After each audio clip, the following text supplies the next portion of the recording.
Subscribe करें और bell दबाएं ताकि कोई खबर रह न जाए।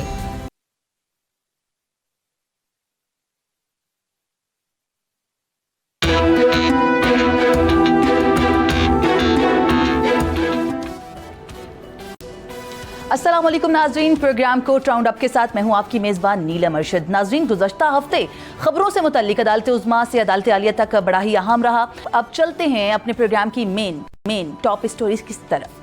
Chief justice of Pakistan justice Umar Ata बिन दयाल ने जाते जाते नैब तरामीम से मुतालिक एक अहम फैसला सुना दिया। चीफ जस्टिस ने रिटायरमेंट से पहले नैब तरामीम से मुतालिक कई शिकों को कालादम करार दे दिया है। सुप्रीम कोर्ट ने अपने फैसले में अवामी ओहदों पर फाइज शख्सियात के खिलाफ करप्शन केसेस बहाल कर दिए हैं, जबकि नैब को 50 करोड़ रुपए से कम मालियत के करप्शन केसेस की तहकीकात की भी इजाजत दे दी गई है। फैसले के मुताबिक सिर्फ केसेस नहीं बल्कि इंक्वायरीज और इन्वेस्टिगेशंस भी बहाल कर दी गई हैं। फैसले में नैब तरामीम से मुतालिक अदालतों के कालादम करार दिए गए केसेस भी बहाल कर दिए गए हैं। इसके अलावा सुप्रीम कोर्ट ने हुक्म दिया है कि करप्शन के खत्म किए गए तमाम मुकदमात को एहतसाब अदालतों में 1 हफ्ते के अंदर अंदर दोबारा लगाया जाए। अदालत उज़्मा ने अपने फैसले में सर्विसेज ऑफ पाकिस्तान के खिलाफ रेफरेंस फाइल करने की शक बहाल रखी है। फैसले में यह भी कहा गया है कि कालादम करार दी गई शिकों के तहत नैब कानून के तहत कार्रवाई करे। आमदन से जायद असासाजात वाली तरामीम सरकारी अफसरान की हद तक बरकरार रहेंगी। प्ली बार्गिन के हवाले से की गई नैब तरामीम कालादम करार दी जाती हैं। वाज़ेह रहे कि नैब तरामीम से मुतालिक चेयरमैन PTI ने दरख्वास्त दायर की थी, जिस पर गुज़श्ता समात के दौरान फैसला महफूज सुनाया गया था। तो नाजरीन, आज की जो टॉप स्टोरी है वो है गुज़श्ता रोज़ जारी होने वाले फैसले से मुताल्लिक। अहम फैसला था, शॉर्ट एंड स्वीट ऑर्डर था। मेरे साथ मेरे पैनलिस्ट जो हैं वो तो मौजूद होंगे, जो कि रूटीन में मेरे साथ मौजूद होते हैं, लेकिन साथ ही साथ मुझे लीगल ओपिनियन के लिए आज साबिक अटॉर्नी जनरल अशतर औसाफ साहब ने ज्वाइन किया है। अशतर औसाफ साहब, वेलकम टू द प्रोग्राम।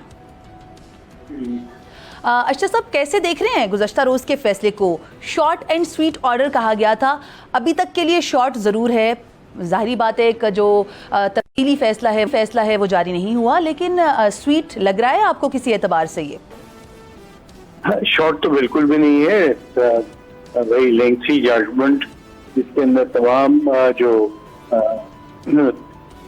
दोनों तरफ के आर्ग्यूमेंट्स को इनकैप्सुलेट किया हुआ है। और अगर शॉर्ट ऑर्डर है तो वो जस्टिस मंसूर अली शाह साहब का है, जिन्होंने ये बताया कि उनको एक रात पहले ही उसकी कॉपी दी गई। नॉर्मली तो इसको रिस्पांस टाइम जो है वो कम से कम 1 हफ्ते का मिलता है तमाम सर्कुलेट करते हुए। ये एक नॉर्मल प्रोसीजर है, बट यहाँ पे शायद जल्दी थी, बहुत जल्दी थी, क्योंकि कहा कमिटमेंट थी कि ऑर्डर पास जरूर होगा। शॉर्ट नहीं है और बहुत सारे लोगों के लिए ये स्वीट भी नहीं होगा।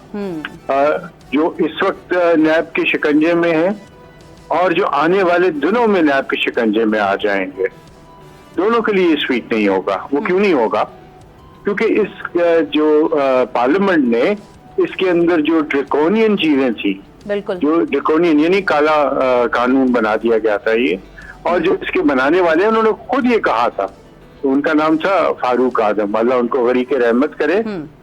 उन्होंने खुद अदालत में कहा था कि मैं मानता हूँ कि ड्रैकोनियन लॉ है और इसके अंदर ये सारी जो रिमांड की 90 डेज की और जमानत न देने की, लेकिन चूंकि करप्शन की बेखबरी करनी है इसलिए हमें ऐसे सख्त कवानीन बनाने पड़ते।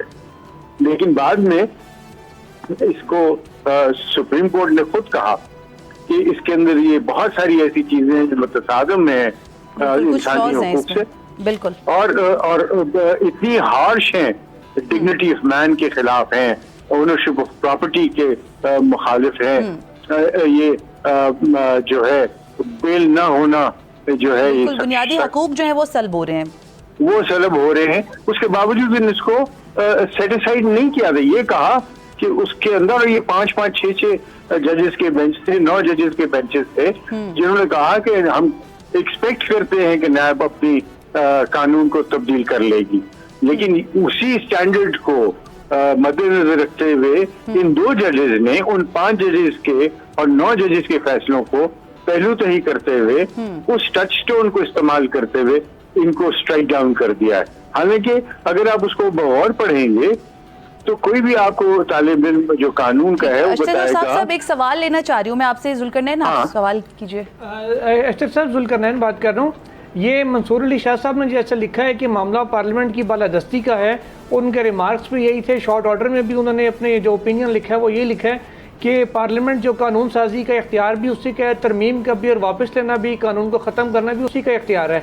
तो सुप्रीम कोर्ट या अदालतें उसका जायजा नहीं ले सकती, या अनइलेक्टेड जजेस नहीं ले सकते। आपने बतौर अटॉर्नी जनरल 2015 में एक केस आर्ग्यू किया था, 21वीं तरमीम, सॉरी उस वक्त सलमान भट्ट साहब अटॉर्नी जनरल थे, 21वीं तरमीम का केस आर्ग्यू किया था। मोहतरम जस्टिस काजी फाइजिसा साहब जो कल चीफ जस्टिस बन जाएंगे, उन्होंने पूरी की पूरी आनी तरमीम उड़ा दी थी। तकरीबन 4 जजेस ने उड़ाई थी, जिनमें वो भी हिस्सा थे, बाकी तो रिटायर हो गए हैं। तो क्या आप उस फैसले से इत्तेफाक करते हैं काजी साहब के ओपिनियन से कि आईनी तरमीम सुप्रीम कोर्ट उड़ा सकती है? काजी फैज साहब की जो ओपिनियन थी उसको मेजॉरिटी ने नहीं माना था, इसलिए वो जजमेंट ऑफ द कोर्ट नहीं है। बट उससे आपको ट्रेंड नजर आता है कि किस तरीके से सुप्रीम कोर्ट जो है उसने कहा कि अगर कोई ऐसी चीज जो कि सेलिएंट फीचर से मुतसादम है या प्रोसीजरल इंफर्मिटीज हैं तो उसको भी देखा जा सकता है। उस सिर्फ को कहते हैं जुडिशियल रिव्यू, और वो जुडिशियल रिव्यू जो है वो पार्लियामेंट्री एक्शन का नहीं होता, वो होता है of a law which has been enacted.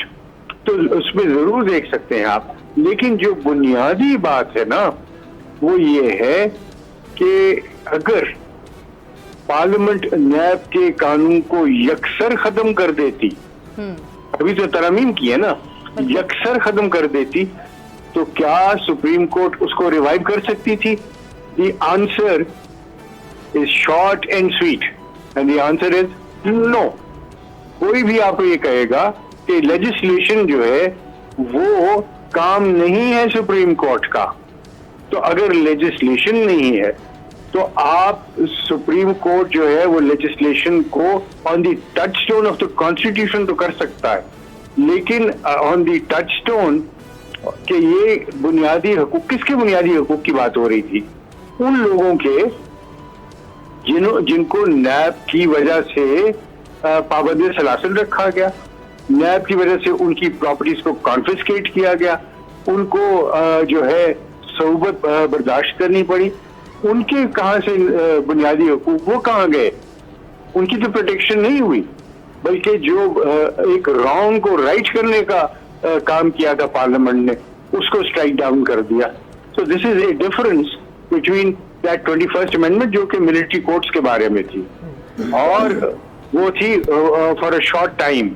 अगर उसमें वो सनसेट क्लॉज ना होती तो शायद मेजॉरिटी का फैसला भी जो है वो काजी साहब के साथ ही होता। तो अशरफ साहब, अगर मेरी और आपकी जो हमारी टैक्स का पैसा है वो करप्शन की नज़र हो रहा है, तो क्या ये हमारे फंडामेंटल राइट्स मुतासिर नहीं हो रहे से? तो फिर हम, मैं और आप या जनरल पब्लिक जो है, हम किस फोरम पे जाएंगे? 100% अपनी अच्छी बात की है।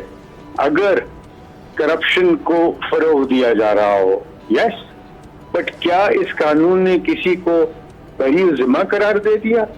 क्या किसी केस में ये कहा कि इस जजमेंट की वजह से वो एक्विट हो गया है? नहीं। इस जो पार्लियामेंट ने तरामीम की थी वो एनआरओ नहीं था, वो किसी को एक्विटल नहीं दिलाता था। सिर्फ और सिर्फ उसने 3 चीजें की थी। प्रोसीजरल बातें कि ये मुतल्लिका फोरम में जाएगा, मसलन अगर कोई मामला है बेनामी का तो वो बेनामी के ट्राइब्यूनल्स हैं, बेनामी का कानून है, ये उसके पास जाना चाहिए। नंबर 2, 50 करोड़ की एक हद मुकर्रर की कि उससे ऊपर होगा तो बिल्कुल करप्शन के केसेस नैब देखेगा, उससे कम के होंगे तो वो या तो सूबाई एंटी करप्शन एजेंसीज देखेंगी या FIA देखेगा, या जहां से मुतल्लिका फोरम जो है मुतल्लिका फोरम में जाएगा। तीसरी बात उसमें ये कहा कि बारे सबूत, जो सारी महज़ दुनिया में कहा जाता है कि बारे सबूत हमेशा प्रोसिक्यूशन पे है, यहाँ पे कर दिया था नैब ने कि आपको पकड़ते थे और 3-3, 4-4 साल तक कोई किसी किस्म का भी उसके अंदर नहीं होता था कि कोई गवाहियां नहीं आती थी, और फिर आदमी जो है वो अल्टीमेटली रिलीज हो जाते थे, वो बरी हो जाते थे। सो एक ऐसी चीज कि बारे सबूत जो है वो प्रोसिक्यूशन पे होना चाहिए। प्रोसिक्यूशन ये बताए कि इस शख्स ने, उसकी ये आमदन है, ये प्रॉपर्टीज हैं उसकी, और इस आमदन से प्रॉपर्टी नहीं बन सकती थी, और ये एक ऐसा कॉन्ट्रैक्ट है जिसमें से इसने ये पैसे लिए और इसके जरिए ये सब कुछ किया गया। ठीक है, ये किया गया था। अर्शद साहब, फैसला जो है वो तो आ गया, अब इसमें जो रिव्यू का दायरा कार है उसके हवाले से बड़ी चहमगोइयाँ हो रही हैं कि वो किसका मैंडेट होगा, वो कौन लेकर आएगा। वो कि पहले विफाकी हुकूमत जो थी उसके पास था, अभी जो एग्रीव्ड पार्टी होगी डेफिनेटली उसका हक होगा कि वो नज़रसानी के लिए जा सकती है। तो अभी आपके ख्याल में ऐसी एग्रीव्ड पार्टी कौन सी होगी, कौन सुप्रीम कोर्ट ऑफ पाकिस्तान से रिजू करने वाला है या कर सकता है? देखिए, पार्लियामेंट अगर इन सेशन होती तो वो दोबारा पार्लियामेंट का इजलास होता और वो नया कानून बना देते। ये अक्सर ये खत्म हो जाती judgement, notwithstanding any contain नई जजमेंट, न्याय का कानून अब ऐसे होगा। अब पार्लियामेंट नहीं है तो इसमें फिर दरखास्त देनी होगी जो इससे इफेक्ट हुए हैं लोग, मुतासरी, वो पार्टी नहीं बनाए गए थे, उनको नोटिस नहीं दिया गया था, येट उनके केसेस जो हैं वो आपने वापस नैब में भेज दिए या आपने उनको इंक्वायरीज को रिवाइव कर दिया, तो फिर वो दरखास्त देंगे कोर्ट को और अगर कोर्ट मान ले तो फिर उनका रिव्यू सुना जाएगा। This is how it works. सही है। अख्तर साहब, ये बताइएगा कि आपकी मौजूदगी का फायदा उठाते हुए आपसे ये भी पूछ लें कि जो काम पहले नैब करता था या नैब से करवाया जाता था, जिस पे तनकीद करते थे आपने भी, क्योंकि बहुत से लोगों के मुकदमा ट्रायल कोर्ट में आप भी वकील थे, मियाँ साहब के और दीगर लोगों के जिन पे नैब के केसेस थे, वो सारा कुछ आपने प्रैक्टिकली देखा हुआ है, फेस किया हुआ है जो नैब कर रहा होता था। नैब को तो चले अमेंडमेंट करके चेंज कर दिया गया था, उसका लॉ ज़रा हल्का कर दिया था। जो कुछ एंटी करप्शन कर रहा है महकमा एंटी करप्शन, खासकर पंजाब वाला और जो सिंध वाला जो चीज़ कर रहे हैं, क्या उनके कवानीन को भी हल्का करने की ज़रूरत नहीं थी, या आप उनका क्योंकि इस्तेमाल हो रहा है इस वक्त मुखालिफिन के खिलाफ इसलिए वो कानून अभी ठीक है? मैं तो समझता हूँ कि ऐसे तमाम कवानीन जो है वो खत्म होने चाहिए। कवानीन क्या होने चाहिए? कवानीन होने चाहिए स्टेपिंग स्टोन्स होने चाहिए इरेडिकेशन ऑफ करप्शन की तरफ। और ये कवानीन क्या बना दिए गए हैं? स्टम्बलिंग ब्लॉक्स, जो कि जस्टिस के रास्ते में स्टम्बलिंग ब्लॉक्स बन जाते हैं। और इससे क्या होता है? करप्शन क्या कम हो गई? अब मुझे बताइए, मौत की सजा है ना कत्ल की, उससे क्या कत्ल होने कम हो गए हैं? नहीं। सो एक ओवरऑल सारा आपको होलिस्टिक व्यू लेना पड़ेगा। सबसे पहली बात, आप कवानीन ऐसे बनाएं जिसके अंदर इन्वेस्टिगेटिंग एजेंसीज जो हैं उनको आप एम्पावर करें। अरेस्ट जो है वो बाद की बातें हैं, अरेस्ट है जब किसी के ऊपर आप इल्जाम जो है साबित कर लें, उसको जेल भेज दीजिए। इसको पॉलिटिकल इंजीनियरिंग के लिए, प्लायबिलिटी के लिए, लोगों को अपने असर रसूख में लाने के लिए इस्तेमाल नहीं होना चाहिए। आपके पास और बहुत से जराए हैं लोगों को जो है इस चीज पे फोर्स करने के लिए। सबसे पहला काम जो है ना वो है प्रोसिक्यूटर्स की और इन्वेस्टिगेटर्स की ट्रेनिंग। ये ट्रेंड ही नहीं है, ये इनको पता ही नहीं है कि किस तरीके से करना है। कोई किसी महकमे से डेपुटेशन पे, कोई किसी महकमे से डेपुटेशन पे, and this is where we have gone wrong. और आखिरी बात मैं ये करूंगा कि ये वक्त है कि हम सब मिल के ये फैसला करें कि हमने इसके खिलाफ जो अपने स्कूलों में, अपने कॉलेजेस में इसकी तालीम देनी है। हमने माशरती उलूम सिखाने हैं जो आपने निसाब से निकाल लिए हुए हैं। आपको बताना है कि करप्शन जो है वो, पहले तो आपको याद होगा, मुझे तो कम से कम याद है कि पहले हम विस्पर करते थे कि फलां करप्ट है और उससे नहीं मिलना चाहिए। अब तो जो करप्ट है वो तो गन बनाता फिरता है। सर, आजकल तो हम करप्ट लोगों को बड़े बड़े ओहदों पे बिठा देते हैं, नवाजते हैं बल्कि 100%। और ये जो है ना सिर्फ इल्जाम तराशी, इसके ऊपर भी एक पाबंदी होनी चाहिए कि सिर्फ इल्जाम लगाना बात नहीं है, और अगर कोई झूठा इल्जाम लगा रहा है उसको सजा मिलनी चाहिए। अख्तर साहब, आप पहले भी नवाज शरीफ साहब के, शहबाज शरीफ साहब के वकील रहे हैं मुख्तलिफ नैब केसेस में, उनकी फैमिली के दीगर लोगों के भी। क्या ये फैसला आने के बाद आपसे रब्ता किया गया है कि इसको रिव्यू करना है? कोई इस हवाले से सोच विचार चल रही है? कोई आपसे मुशावरत हुई है? वो क्लाइंट और वकील के दरमियान प्रिविलेज्ड कम्युनिकेशन है। नहीं सर, सिर्फ इतनी खबर दे दें कि आपको एंगेज किया गया या नहीं, बाकी कम्युनिकेशन तो आपसे नहीं किया गया है कि नहीं किया गया सर? ये इसके ऊपर मैं कोई कमेंट नहीं करूंगा सर। मतलब हम हाँ ही समझे फिर। अच्छा सर, जाते जाते एक और सवाल प्लीज़ उसका जवाब देते जाइएगा कि ये जो बेंचेस की तश्कील का मामला है और इसमें अब जब रिव्यू आता है तो डेफिनेटली उस वक्त चीफ जस्टिस साहब और होंगे, तो उसका क्या तरीक़ेकार होगा? जो 2 जजेस होंगे वो तो शामिल होंगे ही, लेकिन जो बेंच होता है वही उस पर रिव्यू का इख्तियार भी रखता है, तो डेफिनेटली उस वक्त चीफ जस्टिस ऑफ पाकिस्तान तब्दील हो चुके होंगे, तो उसमें क्या पेशरफ्त हो सकती है? क्या किस तरीक़ेकार के ज़रिए आगे बढ़ा जाएगा?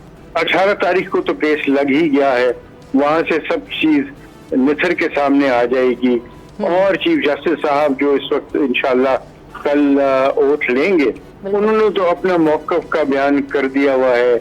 उन्होंने ना उन बेंचेस में बैठे बल्कि उन्होंने एक जुडिशियल ऑर्डर पास किया था। सो आई थिंक ये सब आया है कि आने वाले दिनों में जो कहा जाएगा उस पर अमल भी किया जाएगा। ठीक है सर, पॉलिटिकल इंजीनियरिंग बहुत ज़्यादा हुई, बहुत ज़्यादा लफ्ज़ इस्तेमाल किया गया जो नैब अमेंडमेंट से पहले वाला जो कानून था उसके हवाले से, तो अब आपको लग रहा है कि वाकई नैब के जो नाखून और दांत थे उसको वापस दे दिए गए हैं और दोबारा से इसका जो बेजा और बेदरेग इस्तेमाल है वो होता हुआ नज़र आ रहा है, स्पेशली जो भी नए आने वाले केसेस हैं उनमें? देखिए, नाखून और दांत कानून के होने चाहिए, बल्कि बाजू लंबे होने चाहिए और ये सारी चीजें जो है, कानून सख्त होने चाहिए लेकिन काले कानून नहीं होने चाहिए। कानून का इतलाक सब पे होना चाहिए, प्रोसीजर को प्रॉपरली फॉलो होना चाहिए। ड्यू प्रोसेस एक हमारी बुनियादी हकूक का हिस्सा है, बल्कि हमारी असास है, चाहे वो कोई भी हो, चाहे वो किसी की तैनाती हो, उसमें भी ड्यू प्रोसेस होना चाहिए। तो ये तो बहुत जरूरी चीज है, लेकिन आप ऐसा कानून न बनाइए जो जब उसका इतलाक आपकी अपनी जात पे हो तो आप उसमें अनकंफर्टेबल फील करें, आप उसके मुतालिक चीखें मारें। ऐसा कोई कानून नहीं होना चाहिए जिसका इतलाक आप अपने ऊपर ना होने दें। और अच्छा इश्तर साहब, ये बताइए कि अगर कोई सियासी जमात कभी जलसों में या पब्लिक गैदरिंग्स में अगर किसी जज का नाम लेके कहे कि जब ये चीफ जस्टिस बनेंगे तो सारे मामला ठीक हो जाएंगे, तो ये उस जज की तारीफ है या दरअसल उसके वो मुतनाज़ा बनाने की उसको कोशिश है बाकी सबकी नज़र में? ये ना सिर्फ इंस्टीट्यूशन के साथ जाती है, ये पॉलिटिकल प्रोसेस के साथ जाती है, ये आपके मुल्क के साथ जाती है। देखिए, ये इस तरह की बातें जो हैं वो बिल्कुल नहीं होनी चाहिए और 3 बातों का मैं हमेशा दाई रहा हूँ, 3 बातें हमेशा मैं जोर शोर से करता हूँ। एक, हमें बहुत जरूरत है एक चार्टर ऑफ टॉलरेंस की, जिसके अंदर प्रॉपर तरीके से एक दूसरे हम लैंग्वेज यूज करें, शाइस्तगी का इख्तियार करें, दशनाम तराजी ना करें, लोगों के खिलाफ झूठे इल्जाम ना लगाएं, बल्कि इल्जाम ना लगाएं, इल्जाम तो अदालतों में लगने चाहिए। दूसरा, charter of good governance. Charter of good governance में proper investigation, proper prosecution, proper court processes, proper law, proper posting transfer आती है। और तीसरा, और वो मैं समझता हूँ सबसे पहले है, और वो है कि पाकिस्तान मुकद्दम है, हमने इसकी इकोनॉमिक प्रॉस्पेरिटी के लिए अगर खुद कुर्बानी देनी पड़े तो दें, और इकोनॉमिक प्रॉस्पेरिटी के लिए हमें 10 साल 15 साल के मंसूबे बनाने चाहिए। आने वाली पार्लियामेंट उसको चेंज ना कर सके, ये हमारे मंशूर का हिस्सा होना चाहिए। बहुत शुक्रिया। अटॉर्नी जनरल साबिक हमारे साथ मौजूद थे अशतर औसाफ साहब। जाते जाते खबर भी दे गए हैं क्योंकि जो एक हमारी अहम सियासी जमात है उन्होंने इनसे रब्ता कर लिया है इस फैसले के बाद, और बहुत जल्द शायद रिव्यू में हमें ये उस जमात के साथ नजर आएँ। एक ब्रेक लेनी है नाजरीन, ब्रेक के बाद वापस आते हैं तो अपने जो तीनों पैनलिस्ट हैं उनसे बात करेंगे गुज़श्ता रोज़ जारी होने वाले फैसले से मुताल्लिक। हमारे साथ रहिएगा।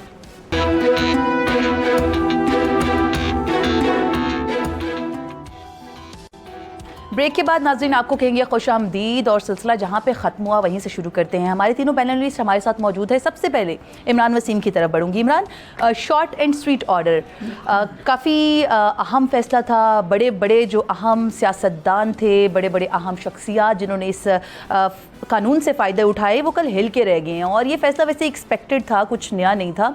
2-1 की अक्सरियत से फैसला ये आया है। किस तरह से देख रहे हैं इस फैसले को, और स्पेशली अभी जो नए आने वाले लोग हैं, नए आने वाले जो केसेस हैं, उनके लिए किस तरह से ये ख़तरनाक साबित होने वाला है? देखिए नीलम, एक तो ये फैसला जो कहा गया कि हम शॉर्ट एंड स्वीट फैसला देंगे, लगता है कि ये ऑब्जर्वेशन देने के बाद खुद ही जज साहबान ने यू टर्न लिया, और यू टर्न लेने के बाद फिर शॉर्ट फैसला देने के बजाय तफसीली फैसला जारी कर दिया। इसमें मुख्तसर फैसला मंसूर अली शाह साहब ने जारी किया और उसकी वजूहत उन्होंने बयान कर दी कि उन्होंने मुख्तसर फैसला क्यों दिया है। जहाँ तक इस फैसले की बात है नैब तरमीम के हवाले से, इससे किसको फ़ायदा पहुँचेगा, किसको नुकसान पहुँचेगा, कतई नज़र इस बहस के, मैं ये समझता हूँ कि ये सुप्रीम कोर्ट का एक ऐसा फैसला है जो रद्दी की टोकरी में फेंकने के मुतरादिफ है। बल्कि जो रद्दी होती है अखबार की, उसमें तो आप पकोड़े भी ले लेते हैं। ग़ालिबन अगर किसी को बताएंगे आपके ये नैब तरमीम वाला फैसला, उसमें आपको हम पकोड़े दे रहे हैं, तो ग़ालिबन वो पकोड़े लेने से भी इनकार कर देगा, नहीं इस फैसले के ऊपर मुझे पकोड़े भी नहीं चाहिए। अब इस फैसले के अंदर आप देखें भी क्या सुकम है। एक तो इसमें कहा गया कि जो सियासतदान हैं उनके केसेस को खोल दिया गया और जो ब्यूरोक्रेट्स हैं उनको प्रोटेक्ट कर दिया गया कि उनके हवाले से जो तरमीम है बिल्कुल दुरुस्त हैं। ये तो दोहरा म्यादा हुआ। क्या ये बुनियादी हकूक की खिलाफ वर्जी नहीं कि इस कानून में जो फौजी अफसरान हैं उनको भी इस्तिस्ना दे दिया गया, इस कानून में जो जजेस हैं उनको भी इस्तिस्ना दे दिया गया, इस कानून में जो जजेस हैं उनको भी और ब्यूरोक्रेट्स को भी इस्तिस्ना मिल गया। क्या सिर्फ सियासतदान करप्ट हैं? क्या इस कानून का इतलाक सिर्फ सियासतदानों पे होगा? दूसरी बात कर लेते हैं, इसमें आमदन से ज्यादा सासाजात की बात की गई कि वो करप्शन के जुमरे में आते हैं। अब आमदन से ज्यादा सासाजात सिर्फ करप्शन नहीं होती। यहाँ पे छोड़ दें सियासतदानों को, ऐसे आपको केसेस मिलेंगे जिसमें लोगों के जो असासे हैं वो आमदन से ज्यादा होते हैं। उसकी वजह क्या होती है कि आपका 50 लाख रुपए की आपकी आमदन है, आप 20 लाख रुपए FBR में शो करते हैं, 30 लाख रुपए पे आप टैक्स बचा लेते हैं। वो 30 लाख रुपए आपका अपना होता है, उसमें सिर्फ कदगन इतनी होती है कि आपने उस पर टैक्स चोरी किया होता है, वो अवाम का पैसा नहीं होता। अवाम का टैक्स चोरी का, अवाम का सिर्फ पैसा टैक्स चोरी की मत में होता है, तो उसको आप पूरे को करप्शन कैसे कह सकते हैं? और फिर इससे हटके जो एक बात इसमें एक क्लीन चिट दे दी गई, यानी फैसले में लिखा गया कि जो पटिशनर का कंडक्ट है वो हमने नहीं देखना। माजी में अगर चेयरमैन PTI ने इन्हीं तरामीम से मिली जुली अगर तरामीम की थी तो वो ऑर्डिनेंस चूंकि लैप्स कर गया है, वो वजूद नहीं रखता, तो लिहाजा उनका तो जायजा लेने की जरूरत नहीं। भाई आपसे सवाल ये है कि जो बंदा माजी में खुद ये हरकतें करता रहा, वो आके अपनी हरकतें तो चले उसकी जो भी थी, वो उन्हीं हरकतों को कैसे चैलेंज कर सकता है कि मैंने तो चले माजी में जो किया सो किया, अब इन्होंने क्यों किया, इसको कलअदम करार दिया जाए। तो मैं ये समझता हूँ कि ये ऐसा फैसला है, इस पे ना अभी मिठाइयाँ खाने की जरूरत है और इस पे ना अभी रोने धोने की जरूरत है। नजर सानी में अगर ये केस आया तो इसमें बंदियाल साहब रिटायर्ड हो गए हैं, एक नया बेंच बनेगा। नजर सानी में इस केस का जो है वो अल्टीमेट डिसीजन होगा कि आया कि नैब तरमीम दुरुस्त थी या नैब तरमीम गलत थी। और फिर जो सुप्रीम कोर्ट प्रैक्टिस एक्ट है उस पर भी सुप्रीम कोर्ट समाअत करने जा रही है, उसका फैसला भी इस फैसले को अफेक्ट कर सकता है, असरअंदाज हो सकता है। सही है। तैयब बलोच जो दरख्वास्त गुजार था इस तमाम तर दरख्वास्त में, आप चेयरमैन PTI की बात मैं कर रही हूँ, उनको ऐसा नहीं लग रहा लेने के देने पड़ गए हैं? उन्होंने जिस टाइम में ये दरख्वास्त दायर की थी उस टाइम में ऐसा कुछ पता नहीं था कि नैब से मुतालिक उनके ख़िलाफ़ भी केसेस आ सकते हैं, और अब जब अमेंडमेंट के बाद इस कानून को उड़ा के रख दिया गया है सुप्रीम कोर्ट ऑफ पाकिस्तान की तरफ से, तो अब जो 90 रोज़ का रिमांड वाला एक तरह से एक फ़ायदा था वो भी नहीं हासिल कर सकते, ज़मानत से मुतालिक जो फ़ायदे थे वो भी हासिल नहीं कर सकते, तो मुश्किलात में इजाफा होता हुआ नज़र आ रहा है। देखिए उनकी मुश्किलात में तो इजाफा होगा ही होगा, क्योंकि उनके जो इक़दामात थे, उनका जो अपना एक्ट था वो भी कुछ ऐसा नहीं था कि जिसकी वजह से वो रिलीफ के मुंतज़र हों या उनको कहीं से रिलीफ मिल सकता है। क्योंकि उनको जिस तरीके से इस मसनद में बिठाया गया और फिर उसके बाद जो कुछ उन्होंने किया, तो जो इंसान करता है ये मकाफ़ात अमल है ना, तो आपको फिर उसका देना भी पड़ता है। लेकिन बात करते हैं फ़ैसले की। फ़ैसला क्या आया है कि चीफ जस्टिस उमर अता बंदियाल को ये गर्ज नहीं थी कि इसमें इमरान तहरीक इंसाफ के चेयरमैन या वो लोग जो हैं वो फंसेंगे, उनको ये गर्ज नहीं थी। उनके सामने एक ही चीज़ थी कि भाई मेरे पास तहरीक इंसाफ के चेयरमैन की इस्तदाएँ क्या हैं, और हमने देखा कि overall chief justice Umar Ata Bandial का अगर हम पूरे टेन्योर का जायजा लें तो वो तो तहरीक इंसाफ की हर एक दरख्वास्त में जो इस्तदाएँ होती थी उसको वो कुरान और हदीस समझते थे। इवन एक केस के अंदर जो पंजाब रन ऑफ इलेक्शन था, उस मामले पे चीफ जस्टिस उमर अता बंदियाल कहती है हम ये केस जो है वो इबादत समझ के जो है वो सुन रहे हैं, और उसी में उन्होंने आइन के आर्टिकल 63A को रीराइट कर दिया। बात यह है कि यहाँ पे मामला चल रहा है कि पार्लिमान के इख्तियारात को किस तरीके से ये नल एंड वाइड कर सकते हैं, किस तरीके से उसके मामलात पे कदम लगा सकते हैं। इन्होंने जो कुछ किया उस हवाले से जस्टिस मंसूर अली शाह ने वाज़े तौर के ऊपर कहा था कि एक पार्लिमान से भागे हुए एक भगोड़े की दरख्वास्त के ऊपर सुप्रीम कोर्ट के जजेस को जो है वो 24 करोड़ आवाम की जो मुंतखब पार्लिमान है उसकी तौहीन नहीं करनी चाहिए, लेकिन इन्होंने जो है वो तहरीक इंसाफ के चेयरमैन की इस्तदा के ऊपर वो सब कुछ कर गुजरे हैं। तो इसी वजह से फैसला तो उन्होंने जो देना था उसका तो मुस्तकबिल का तयन जो है वो हो जाएगा। 18 सितंबर को नया बेंच बन रहा है supreme court practice and procedure का, या उसके बाद रिव्यू वाला मामला आएगा। लेकिन मामलात जो आपने शुरू में बात की कि तहरीक इंसाफ के चेयरमैन के लिए मुझे कहीं खलासी नजर नहीं आ रही, उनकी मुश्किलात में इजाफा होगा। लेकिन आपने एक बात की 90 रोज रिमांड की, मुझे अफसोस से कहना पड़ रहा है कि पाकिस्तान में अभी भी यार 90 रोज रिमांड, 30 रोज रिमांड, 14 रोज रिमांड। दुनिया यूरोप में आप चले जाए, दुनिया इस चीज पे सोच रही है कि रिमांड को कितना मिनिमाइज किया जाए, 6 घंटे, 8 घंटे, 10 घंटे, 12 घंटे, घंटों की बात हो रही है, यहाँ पे तो महीनों पे चल रहे हैं। अफसोस की बात है, इन चीज़ों को जो है हमें तरमीम करनी चाहिए। बिल्कुल इन चीज़ों को देखना चाहिए। खसूसी तौर पर कोई भी कानून हो तो बुनियादी जो हकूक़ हैं वो सल्ब नहीं होने चाहिए। जुल्करनैन, आपकी तरफ आऊँगी, आप कैसे देख रहे हैं इस फैसले को? और अगर तरमीम की बात की जाए या सुप्रीम कोर्ट ऑफ पाकिस्तान से रजू करने की बात की जाए तो 1999 में कौमी एहतसाब ऑर्डिनेंस खान असफंदयार वली ने पहली दफ़ा सुप्रीम कोर्ट ऑफ पाकिस्तान में चैलेंज किया था। तब भी कुछ जो शिकें थी उनको कलअदम करार दिया गया और एक बार फिर से अब ऐसा हुआ है कि सुप्रीम कोर्ट में ये चीज़ आई। पार्लियामान ने अमेंडमेंट की पार्लिमानी तरीक़ेकार के ज़रिए, जिसको काफ़ी हद तक सराहा भी गया, लेकिन अब एक बार फिर से इनको उड़ा के रख दिया गया है चंद एक शिक्कों को। किस तरह से देख रहे हैं इस फैसले को? देखिए, ये अभी जो से बलोच साहब भी कह रहे थे, अगर वो पटिशन पढ़ लेते या फैसला पढ़ लेते तो वो यकीनन ये रिमांड वाली बात ना करते। 90 दिन के रिमांड वाला मामला तो सिरे से चाहे वो शिक चैलेंज नहीं हुई थी, ना जमानत वाली शिक चैलेंज हुई थी, तो इसलिए उसके ऊपर सुप्रीम कोर्ट की कोई फाइंडिंग नहीं है। वो जो रिमांड उन्होंने 30 दिन का किया था, पहले 30 दिन का किया, बाद में उसको बढ़ा के 2 महीने कर दिया जब दरखास्त गुजार की गिरफ्तारी का टाइम आया। फिर उन्होंने 2023 में ये तरमीम भी कर दी, पहले कहा था इंक्वायरी स्टेज पे गिरफ्तार नहीं होगा, फिर जब चेयरमैन पीटीआई की बारी आई तो वो इंक्वायरी स्टेज पे गिरफ्तारी भी उन्होंने ऑर्डिनेंस के जरिए ओके कर दी। चलें, बहरहाल वो उनका कंडक्ट था। ये 2 चीज़ें चेयरमैन पीटीआई ने चैलेंज नहीं की थी, पहले ये इस चीज़ को क्लियर कर लें। वो जो कराना सनउल्लाह साहब ने प्रेस कॉन्फ्रेंस एक दाग दी इसके ऊपर कि 90 दिन का रिमांड बहाल हो गया, जबकि ये मामला सिरे से सुप्रीम कोर्ट में था ही नहीं। दूसरी बात ये कि जो जैसे आपने कहा कि जी पार्लिमानी रिवायात और तरीक़ाकार के मुताबिक किया गया था, पार्लियामेंट में जब भी कानून साजी होती है उसके ऊपर बहस होती है फ्लोर ऑन दी हाउस के ऊपर। ये बात सुप्रीम कोर्ट में भी ऑन रिकॉर्ड बताई गई और अटॉर्नी जनरल जो बाकी थे हुकूमती जो वकील थे मखदूम अली खान साहब, उन्होंने भी इस बात को किया था कि बहस नहीं की गई थी फ्लोर ऑफ दी हाउस के ऊपर। इवन कि जब हम कायमा कमेटी कवर कर रहे थे, मेरे ख्याल इमरान वसीम शायद मेरे साथ बैठे हुए थे, जब मुस्लिम लीग नून की एक खातून रुकने कौमी असम्बली थी, उन्होंने कायमा कमेटी के अंदर एतराज़ किया। उन्होंने कहा कि ये जो बैंक ट्रांजैक्शन वाली भी एक इसके अंदर शिक थी जिसको खैर चैलेंज नहीं किया गया था कि एक दिन में अगर आप 20 लाख रुपए से ज़्यादा निकलवाते हैं तो उसके ऊपर भी नैब आपसे पूछ सकेगा।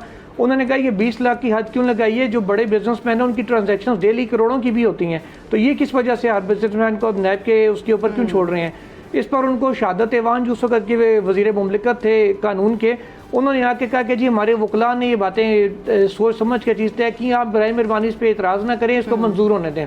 तो दूसरी बात ये कि जो पार्लियामेंट के फ्लोर पे तो कोई बहस नहीं हुई थी, ना इस अंदाज में मामला कायमा कमेटियों के अंदर आया था। जब बहस ही नहीं पार्लियामेंट के ऊपर हुई तो कौन एतराज़ करता और क्या एतराज़ करता। तीसरी चीज़ ये वो जो कह रहे हैं दरखास्त गुजार के कंडक्ट के ऊपर, महमूद अख्तर नकवी जिनको सारा पाकिस्तान जानता है, शाहिद और रज़ई साहब हैं जिनको लोग जानते हैं कि उनका क्या कंडक्ट था या वो कौन है, सबको पता है इस बात का। या वो बाज़ औक़ात तो लोग उन पर इल्ज़ाम भी लगाते हैं कि इनकी मोटिवेटेड पटिशन्स होती हैं, कोई और इनको आगे लगा के पटिशनें करवाता है। इनके ऊपर इफ्तिखार चौधरी साहब जो मास्टर समझे जाते हैं इस वक्त, बहुत से जो जजेस सुप्रीम कोर्ट में बैठे हैं और जो आने वाले चीफ जस्टिस साहब हैं उनके भी, उन्होंने उन लोगों की दरखास्तों के ऊपर जिनको कोई जानता भी नहीं था, जिनका पता नहीं होता था कि ये कौन है, जिनका कोई ताल्लुक नहीं होता था केस से, उनकी दरखास्तों के ऊपर कई मुंतखब नुमाइंदों को और जाली डिग्रियों पर और डोल नेशनलिटी के नाम के ऊपर नाअहल किया गया, उनको पार्लियामेंट से उठा के बाहर फेंका गया, कुछ कवानीन उनके कहने पर उड़ाए गए। तो 184(3) में कंडक्ट नहीं देखा जाता, सिर्फ ये देखा जाता जो इन्फॉर्मेशन सामने लाई जा रही है वो ठीक है कि नहीं। अगर कंडक्ट देखना तो फिर वहाँ से रिवर्सल शुरू करें 2011-12 से, जहाँ से तमाम MNAs और MPs को उठा के पार्लियामेंट से बाहर फेंका गया था। ठीक है जुल्करनैन। इमरान वसीम, नज़रसानी की बात हो रही है और आर्टिकल 188 आईन पाकिस्तान की रूह से देखा जाए तो जो ग्रीव्ड पार्टी है उसने सुप्रीम कोर्ट से रजू करना है, तो अभी आपके ख्याल में इसमें ग्रीव्ड पार्टी कौन होगा, कौन जाएगा सुप्रीम कोर्ट ऑफ पाकिस्तान, कौन सुप्रीम कोर्ट ऑफ पाकिस्तान से रजू करने वाला है? आपके पास खबर क्या है?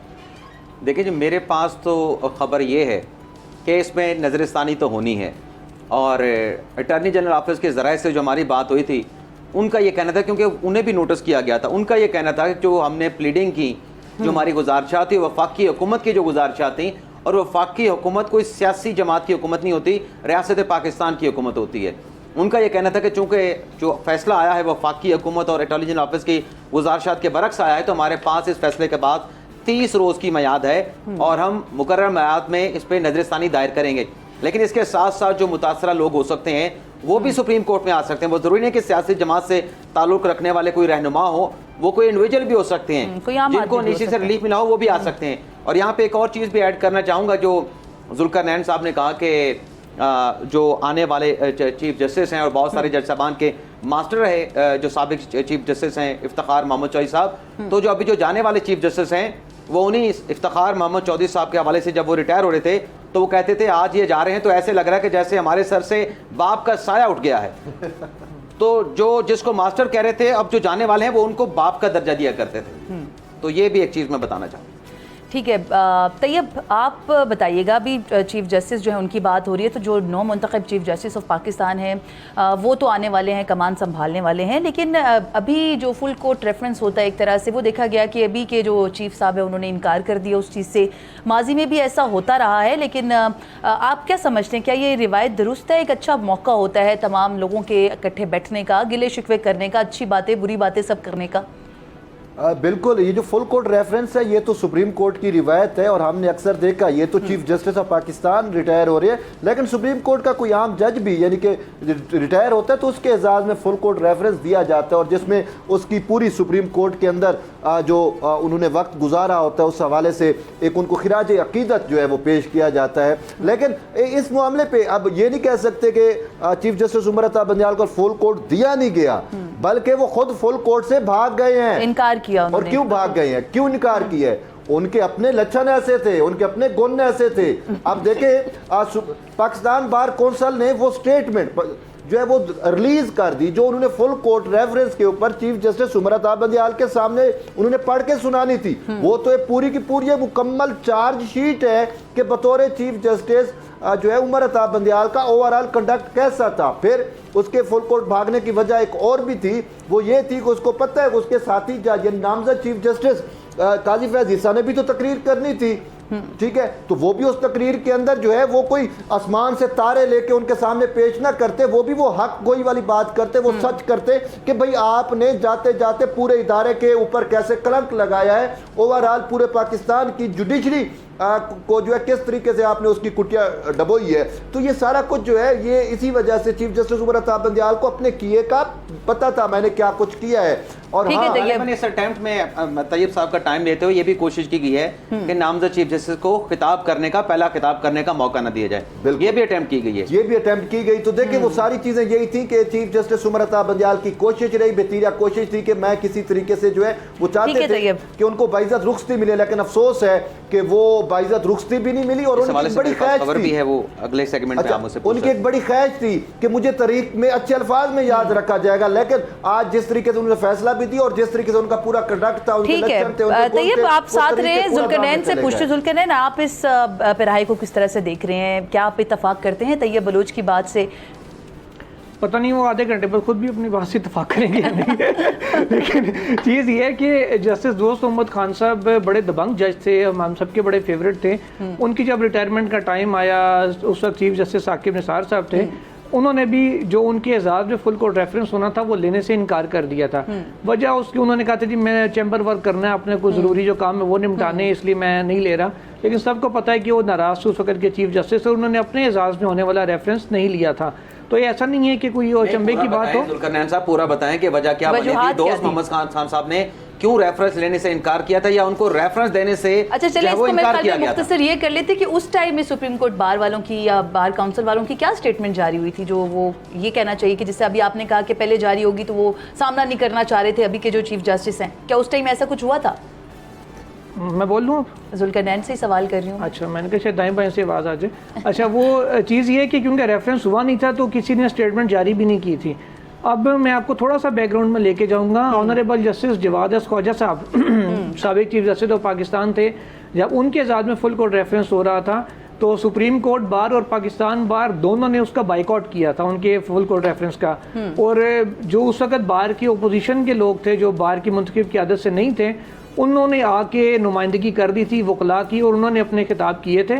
तो बार काउंसिल तो तब भी बाइकआउट करती रही है, बार की जब बात ना मानी जाए वो बाइकआउट कर देती है। चले बंदियाल साहब का जो कंडक्ट ही बड़ा अजीब सा था बकौल बाकी साथियों के या लोगों के, चले उसको आप मार्जिन दे सकते हैं कि जी उन्होंने कुछ फैसले ऐसे कर दिए। उनका कंडक्ट तो जवाद ख्वाजा साहब के बारे में क्या ख्याल है? उन्होंने उनका तो सिर्फ ये था कि जी उन्होंने एक ज्यादती जरूर की थी बैरिस्टर अली जफर के साथ, जो जजमेंट जस्टिस काजी फैसल साहब ने लिखी थी कि अली जफर का बार के इलेक्शन से पहले लाइसेंस मुअत्तल कर दिया गया था ताकि उन्हें इलेक्शन न करवाया जा सके, लेकिन फिर भी वो इलेक्शन जीत गए थे क्योंकि वो जो वकला की बड़ी तादाद उनके साथ थी।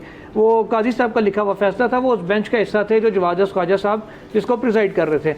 अब उस वक्त भी बार इस बात पर नाराज़ हो गई ख्वाजा साहब से, उन्होंने उनको ना डिनर दिया ना उन्होंने उनके एजाज़ में जो है वो रेफरेंस में शिरकत की, बल्कि बाइकआउट किया। पाकिस्तान बार भी, क्योंकि आसमा जहांगीर साहिबा अल्लाह उनको जन्नत नसीब करे, वो उस वक्त ग्रुप की सरबराह थी, उस वक्त भी पाकिस्तान बार ने भी इस वजह से नाराज होकर बाइकआउट कर दिया था। तो ये चीजें ठीक है, माजी में ये रिवायात रही हैं। इमरान वसीम, आप जो खबर देना चाह रहे हैं वो अगर क्विकली दे दें हमारे नाजरीन को। मुझसे इमरान वसीम जी, एक खबर तो आपके साथ हमने ये शेयर करनी है कि आज बंदियाल साहब का आखिरी दिन है और बंदियाल साहब ने अपने आखिरी दिन में जो सुप्रीम कोर्ट के मुलाजमीन हैं, जो अफसरान हैं, उनके साथ खिताब किया है और खिताब करते हुए बंदियाल साहब जो है वो आपदीदा हो गए हैं। यानी उनके जज्बात, उनकी आवाज़ भर आई और इस मौके पे जब वो तकरीर कर रहे थे, वो लम्हा क्या था मैं आपको बता देता हूँ जो हमने आज जाना है इस हवाले से। उसमें ये कहा गया कि बंदियाल साहब ने अपने आप को तशबीह दी कि वो डूबता सूरज हैं। उन्होंने कहा कि मैं आज मेरा आखिरी दिन है, मैं 9 साल से सुप्रीम कोर्ट का जज रहा हूँ, मेरा वक्त ख़त्म हो रहा है, आप तमाम लोग जो सुप्रीम कोर्ट के मुलाजमीन हैं आपका वक्त अभी बाकी है। और उन्होंने कहा कि मैं चूंकि आज यहाँ से चला जाऊँगा और यहाँ से जाने के बाद जब मैं सुप्रीम कोर्ट की तरफ देखूँगा तो जब तो कहा वहाँ पे उनकी आवाज़ भर आई, उनके जज्बात भर आए और वो नमदीदा हो गए, आपदीदा हो गए। और फिर वहाँ उसके बाद फिर उन्होंने अपने आप को जो है वो दोबारा से जो है वो खिताब किया, दोबारा से उनका जो स्टाफ थे उनका शुक्रिया अदा किया कि आपका ताउन मेरे साथ बड़ा अच्छा रहा। ठीक है, स्टाफ के साथ साथ इस वक्त वक्त हो गया है आप तीनों पैनलिस्ट का भी शुक्रिया अदा करने का।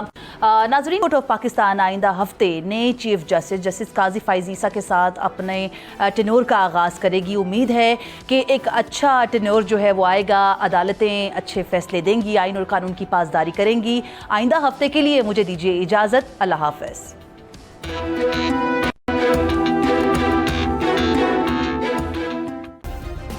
सब्सक्राइब करें और बेल दबाएं ताकि कोई खबर रह न जाए।